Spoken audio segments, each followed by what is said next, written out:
Peggy 16. Derrière la porte.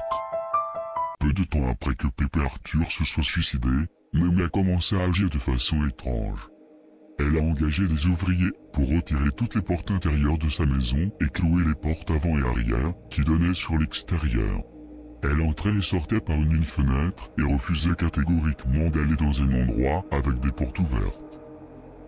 Nous n'avions pas d'autre choix que de la placer dans un établissement spécialisé.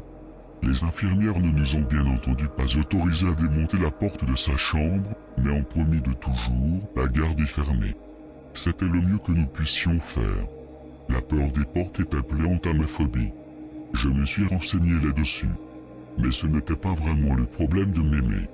C'étaient les portes ouvertes qui lui faisaient peur, et plus précisément l'espace invisible derrière elle. Qu'est-ce qu'il y a derrière les portes?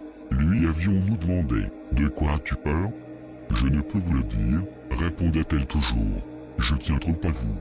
Tout le monde pensait qu'elle était sénile, mais je n'en étais pas si sûr. Je veux dire, quel est le premier endroit que les flics vérifient quand ils rentrent dans une pièce hostile? Cet espace caché, dangereux et inconnu derrière une porte ouverte.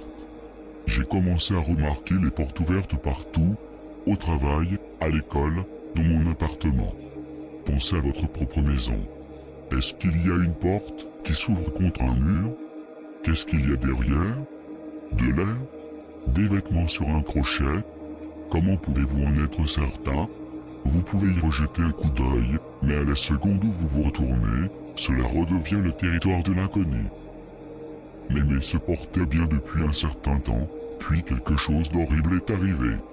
Les docteurs pensaient qu'il s'agissait d'une tentative de suicide parce que Mémé avait les mêmes blessures qui ont tué son mari, Arthur. Ils ont rejeté la faute sur un accroissement de son anxiété, causé par la négligence d'un nouvel infirmier qui avait oublié de fermer sa porte. Foutaise. Mémé n'aurait jamais pu se faire ça. Elle n'en avait pas la force, et en plus elle garda toujours ses ongles courts. Je me suis assis à ses côtés pendant des heures, tenant ce qu'il restait de sa main. Juste avant de mourir, elle a parlé. « Arthur, mon amour, tu avais raison. Il ne peut pas être arrêté. Le seul et unique moyen d'être en sécurité est de ne pas savoir. » Évidemment, elle pensait que j'étais Pépé Arthur, mais je n'avais pas le temps de lui expliquer. Je devais lui reposer cette vieille question. Je devais savoir. Qu'est-ce qu'il y a derrière les portes? Celui qui attend, celui qui est enfermé dans les ombres. Une fois que tu connais son existence, il se réveille. Quand tu crois qu'il est derrière la porte, ça le libère. Et quand tu es effrayé, c'est à ce moment qu'il vient pour toi. Mémé a souri.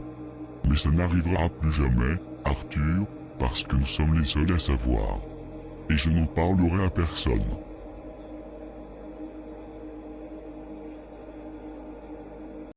Tu peux liker d'un pouce ensanglanté, je te préviens t'abonner. À cette chaîne te plongera dans un cauchemar sans fin, alors abonne-toi.